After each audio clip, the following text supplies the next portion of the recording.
ఈ 2025 సంవత్సరం నూతన సంవత్సరంలో దేవుడు మనందరికీ కూడా ఒక ప్రత్యేకమైనటువంటి మాటను తెలియపరుస్తున్నాడు. ప్రియులారా, యెషయా గ్రంథం 43వ అధ్యాయము 19వ వచనం మనం చదివినట్లయితే ఈ వాక్యాన్ని మనం ప్రతి క్యాలెండర్ మీద మనం చూస్తూ ఉంటాం. ఈ యొక్క వాక్యాన్ని ప్రతి న్యూ ఇయర్ పోస్టర్ మీద అనేకమైనటువంటి సందర్భాల్లో ఈ న్యూ ఇయర్కి సంబంధించినటువంటి వాక్యాల్లో ఈ వాక్యాన్ని మనం చూస్తూ ఉంటాం. ఇదిగో నేను ఒక నూతన క్రియను చేయబోచు ఉన్నాను, ఇప్పుడే అది మొలుచును, మీరు దానిని ఆలోచింపరా. నేను అరణ్యములో త్రోవ కలుగజేయుచున్నాను, ఎడారిలో నదులు పారజేయుచున్నాను. దేవుని పరిశుద్ధ నామమునకు మహిమ కలుగును గాక. ఈ మాటలు దేవుడైనటువంటి యెహోవా ప్రవక్త అయినటువంటి యెషయా ద్వారా ఇశ్రాయేలీయులతో ప్రవచించి తెలియపరుస్తున్నటువంటి విషయాన్ని మనం అక్కడ చూస్తాం. ఇదిగో నేను ఒక నూతన క్రియ చేయబోచు ఉన్నాను. ఒకటి ఇంగ్లీష్ ట్రాన్స్లేషన్లో వ్రాయబడి ఉంటుంది, behold I'm about to do a brand new thing. అంటే నూతనమైనటువంటి కార్యాలు. ఈ నూతన సంవత్సరంలో నా జీవితంలో బ్రాండ్ న్యూ కార్యాలని, బ్రాండ్ న్యూ మిరకల్స్ని, బ్రాండ్ న్యూగా సమస్తాన్ని దేవుడు చేయబోతూ ఉన్నాడంటే దేవుని పరిశుద్ధ నామం నాకు మహిమ కలుగును గాక. అయితే ప్రవక్త అయినటువంటి యెషయా ఈ మాటను ప్రవచించినప్పుడు ఇశ్రాయేలీయులు ఎక్కడ ఉన్నారంటే వారి యొక్క పరిస్థితి ఏంటంటే బబులోను చెరలో ఉన్నటువంటి స్థితిని మనం చూస్తాం. బబులోనియన్ ఎగ్జైల్లో ఉన్నటువంటి విషయాన్ని మనం అక్కడ చూడగలం. అయితే అటువంటి సమయంలో వారికి ఇంకా నిరాశ కలిగినటువంటి పరిస్థితిలో ఉన్నారు. ఇంకా మేము మా కుటుంబాలు ఇక్కడే చనిపోతాము, తిరిగి మేము యెరూషలేము పట్టణంలో ప్రవేశించలేము, మా స్వదేశానికి మేము తిరిగి చేరలేము అనేటువంటి నిరాశ కలిగినటువంటి పరిస్థితుల్లో ఉన్నారు. ఎందుకు వాళ్ళ నిరాశ కలిగి ఉన్నారు అంటే అక్కడ వారు బబులోను నుండి యెరూషలేమునకు రావాలి అంటే ఆ మార్గము చాలా కఠినమైనటువంటి మార్గం. దాదాపు 900 కిలోమీటర్లు వారు నడిచి ప్రయాణం చేయాలి. ఎందుకంటే వారు చెరలో ఉన్నటువంటి వారు కనుక వారికి ఏమీ ఫెసిలిటీస్ లేవు, వారికి సొంత వాహనాలు వారికి లేవు, కనీసం ఒక గాడిద కానీ ఒంటెలు కానీ అవేమీ కూడా వారికి లేనటువంటి పరిస్థితిలో ఉన్నారు. అయితే వారు వెళ్ళేటువంటి రూట్ ఏంటంటే అరేబియన్ డెజర్ట్ గుండా వారు ప్రయాణం చేయాలి. చాలా కష్టతరమైనటువంటి పరిస్థితి, నీరు దొరకనటువంటి పరిస్థితి, ఎండ మండిపోయేటువంటి ఎండ, కాళ్ళు కాలిపోయేటువంటి ఎండ. వారికి చెరలో ఉన్నటువంటి మనుషులు కనుక ఆ ఇశ్రాయేలీలకు ఆ టైంలో చెప్పులు ఉన్నాయో లేదో కూడా సరిగ్గా మనకి తెలియనటువంటి పరిస్థితి. అయితే అటువంటి సమయంలో నిరాశ కలిగినటువంటి పరిస్థితుల్లో దేవుడు అంటున్నాడు యెషయా ప్రవక్త ద్వారా, నేను మీ జీవితాల్లో నూతన కార్యాన్ని నేను చేయబోతూ ఉన్నాను. మీరు ఎడారిలో నడవాలని మీరు అనుకుంటున్నారు కదా, అరణ్యంలో దారులు లేవు, ఎలా ప్రయాణం చేయాలని మీరు వరి అవుతున్నారు కదా, నేను ఆ అరణ్యంలో త్రోవ, మీకు సరైనటువంటి మార్గాన్ని నేను ఏర్పాటు చేయబోతూ ఉన్నాను. నీరు కోసం బాధపడుతున్నారు కదా, నేను మీకు నదులు పారజేయుచున్నాను, మీకు నీటికి కూడా నేను సప్లై చేస్తాను, మిమ్మును క్షేమముగా యెరూషలేమునకు తిరిగి తీసుకుని వెళ్తానని దేవుడు ప్రామిస్ చేస్తూ ఉన్నారు. దేవుని పరిశుద్ధ నామం నాకు మహిమ కలుగును గాక.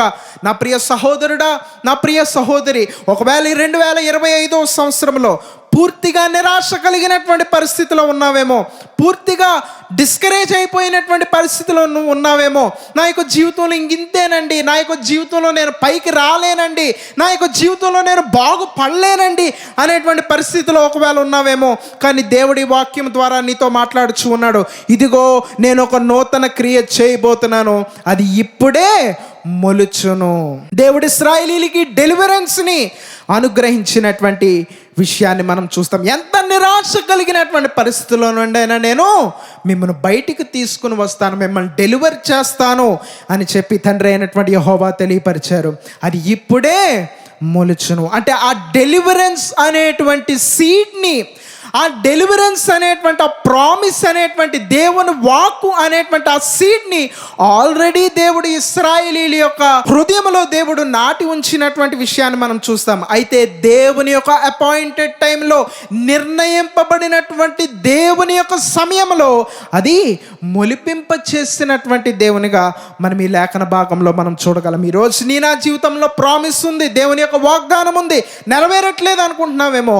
దేవుడు ఈ 2025 సంవత్సరంలో నీ నిరాశను, నీ డిస్కరేజ్మెంట్ని, నీ అవమానాల్ని దేవుడు తొలగించి, దేవుడు నీ యొక్క జీవితంలో బ్రాండ్ న్యూ కార్యాలని, బ్రాండ్ న్యూ మిరకిల్స్ని, బ్రాండ్ న్యూ డెలివరెన్స్ని, బ్రాండ్ న్యూ పరిస్థితుల్ని, బ్రాండ్ న్యూ ఆపర్చునిటీస్ని ఈ నూతన సంవత్సరంలో దేవుడు నీకు నాకు ఇవ్వబోచు ఉన్నారు అనేటువంటి విషయాన్ని యొక్క వాక్యం ద్వారా మనం తెలుసుకోగలం. అది ఇప్పుడే మొలుచును. అయితే దేవుడు నా జీవితంలో నాటినటువంటి ఆ ప్రామిస్, ఆ దేవుని వాగ్దానం, దేవుని యొక్క వాక్యము నెరవేర్పు జరగాలి, మరి యొక్క జీవితంలో అది మొలవాలి అంటే ఏమి చేయాలి మనము అనేటువంటి విషయాన్ని మనం చూసినట్లయితే క్రొత్త నిబంధన కాలంలో యేసుక్రీస్తు ప్రభుల వారు తెలియపరుస్తూ ఉన్నారు. లోకా సువార్త 8వ అధ్యాయము 11వ వచనం మనం చదివినట్లయితే, విత్తనము దేవుని వాక్యము. 15వ వచనం చదువుకుందాం.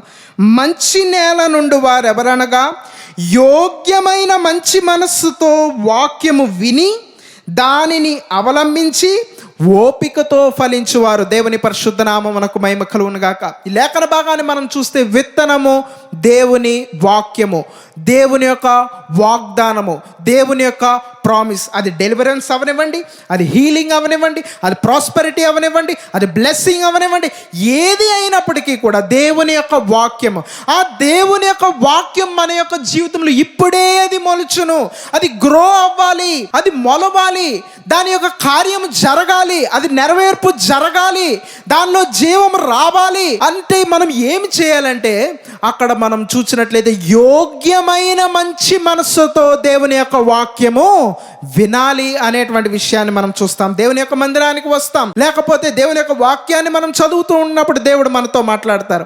యోగ్యమైన మంచి మనసు, మంచి మనస్సు నీకు ఉన్నట్లయితే దేవుని యొక్క వాగ్దానము, దేవుని యొక్క వాక్యము నీ నా జీవితంలో ఫలిస్తుంది, నీ నా జీవితంలో నెరవేర్పు జరుగుతుంది అనేటువంటి విషయాన్ని మనం గమనించాలి. అయితే ఇంకో ట్రాన్స్లేషన్లో వ్రాయబడి ఉంటుంది క్లింగ్ టు దట్ వర్డ్ అని వ్రాయబడి ఉంటుంది. క్లింగ్ అంటే మనం చూసినట్లయితే క్రేపర్స్ని మనం చూస్తూ ఉంటాం.